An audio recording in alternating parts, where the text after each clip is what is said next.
Welcome in the garden. We're going to talk about bag products that are specifically good for lawns this time of the year.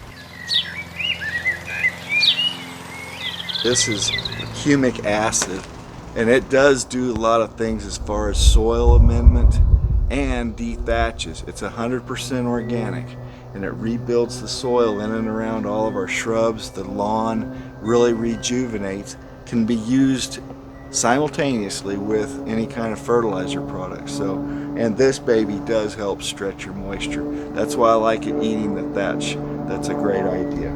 So then over here, Weed Out Pro Turf. Now again, this is pre-emergence. We've talked about this product before, and that's why we're going to move quick on it.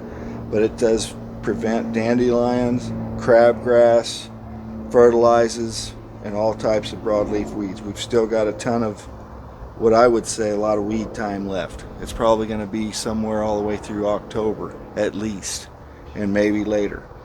But you can use this now. I'm getting ready to put it on my yard because I want to prevent the weeds that are going to try and germinate, and also I want to fertilize again and reapply my pre-emergence. So that's got the active weed killer in it. And this is our sulfur. You want me to turn that? There we go. So the 90% sulfur, miracle product right here. It softens the soil. It helps counteract the alkalinities that we've got. It also helps break down a lot of insect activity, such as mosquitoes, roaches, fleas, ticks. Ants don't really like it either. Stuff that moves over the soil. The mosquitoes, they generally are just nesting in the grass, but the sulfur's strong enough on this stuff, and it does green your yard up. It's also very good on dog urine spots from your female dogs. It helps break that down quite well, as many people know. This is a fantastic organic, very organic product here. Another one, if you don't want to put on fertilizer with your pre-emergence, this is straight pre-emergence. And I know that a lot of folks keep saying over and over again, it's too late to use pre-emergence. No, it's not. I've stated it a little bit earlier. It's still going to be germinating weed seeds around here for another 60 days minimum. So that's key. Please, all you folks fighting these weeds through the wintertime, they just lay there. The seeds just lay there. Some of them blow away, very few of them do. You've got to be able to promise yourself to use this stuff, not just in your spring, but your fall application too. Right. It's only going to cover you for about 90 days. Fantastic product. Now this baby is Turf Ranger 2, and I believe now it's Turf Ranger 3. This is great for all these folks who are having terrible roach problems. This does a dry form application through our spreader, and it just sits there, and then the first time you water it in, it works down in. What it's good for is every insect known to man, anything that crawls over it. It's systemic, so it actually goes into your plant tissue. It will not kill grub worms. So the grub worm medicine is going to probably have to be a liquid, in my opinion. There is Grub Free Zone 3 out that looks just like this bag, but Grub X, I don't believe in it. A lot of folks always tell me they use it and they have great results, but it's laundry detergent to me. So then we move over here to some nutrients. Fast acting gypsum.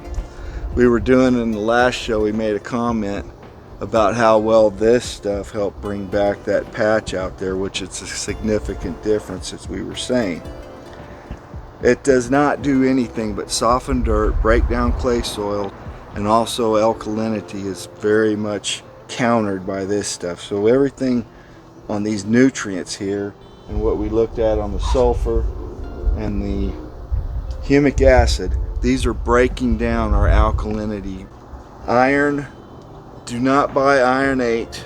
I don't believe in it. It's everybody that uses it doesn't get really that good results. This one is really good. Again, no sponsorship fees being paid. You can find good iron products. If you don't find high yield, just find something that's a good iron. But this baby here has got total greening power. So we've got 11% nitrogen, 0,0, but the iron is way up there. So it's going to make it grow minimally. But boy, is it strong on greening up. The other thing about it is it's good underneath all these trees. I've already been using liquid iron on those photinia I've been fighting all summer out there, and I'm bringing them back. And so those are out there in the alkalinity of the alley, and it's really been tough. This stuff's for good. This tree and shrub food, now right now, people talk about the process of winterizing their yard, fertilizing as you go into fall/winter. It extends your green on your lawn. I highly recommend it. It doesn't have to have the name winterizer on it. Just a good 16-8-8, somewhere in there fertilizer. This one is the best for me because I do have a lot of trees, and it makes my grass grow really deep with the roots, which is helping me with the moisture situation. And that's a great thing. I like to stretch moisture as much as anybody does. I've tried to stay at 3 times a week through 105 down to 95. That's our highs every day for what, 6, 8, 10 weeks. It's been unreal. This stuff's the real deal. But it also puts so much growth on these trees. I bet you I've grown these pinon 3 feet a year. I know I'm doing it on my oak trees out front. It's really a phenomenal product, so I totally believe in that. My 2 favorites are the humic acid and the Weed Out Pro Turf Plus. The reason being is I know what all I'm doing with this, and I am into weed control. If you prevent them, you don't have to worry about spraying your yard with anything.